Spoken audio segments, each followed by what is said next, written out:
La Regione del Veneto ha organizzato tra la fine di novembre e la prima metà di dicembre 2017 un ciclo di incontri sul territorio regionale. Per l'occasione sono state individuate alcune località ad alta vocazione rurale allo scopo di rafforzare il legame tra il PSR, Piano di Sviluppo Regionale, e i territori in cui operano i suoi beneficiari. Con stasera chiudiamo il ciclo di incontri voluti dall'assessore Pan e dalla Giunta per portare informazioni su questo importante strumento di guida, di sostegno al settore agricolo e al mondo rurale della nostra regione. L'ultimo dei 7 incontri si è svolto a San Donà di Piave in provincia di Venezia, il cui sindaco Andrea Ceresera ha espresso soddisfazione per l'occasione importante. Un privilegio poter rappresentare la città metropolitana di Venezia ospitando questo convegno a San Donà.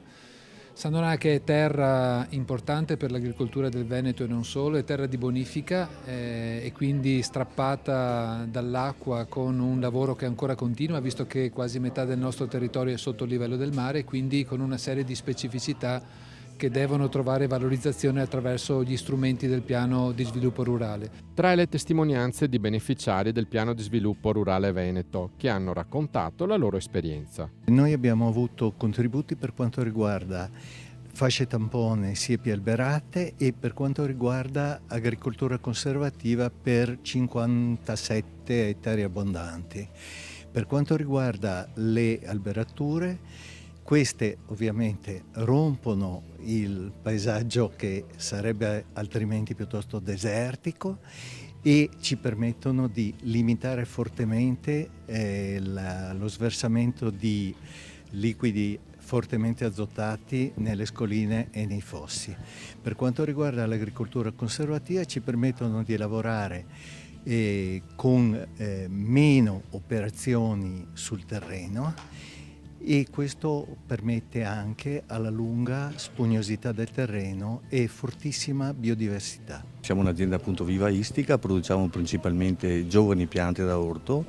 Il nostro business principale è legato al radicchio di Treviso, di Castelfranco e di Chioggia in zona IGP.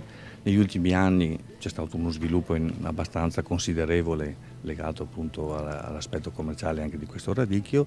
Gli ortolani preferiscono trapiantare queste piante e noi per far fronte al continuo aumento di domanda di piante avevamo bisogno di costruire delle nuove serre. Abbiamo chiesto il contributo con il PSR e abbiamo costruito circa 10.000 metri quadri di serre riscaldate che ci permettono di continuare a far fronte alla domanda che ci viene richiesta.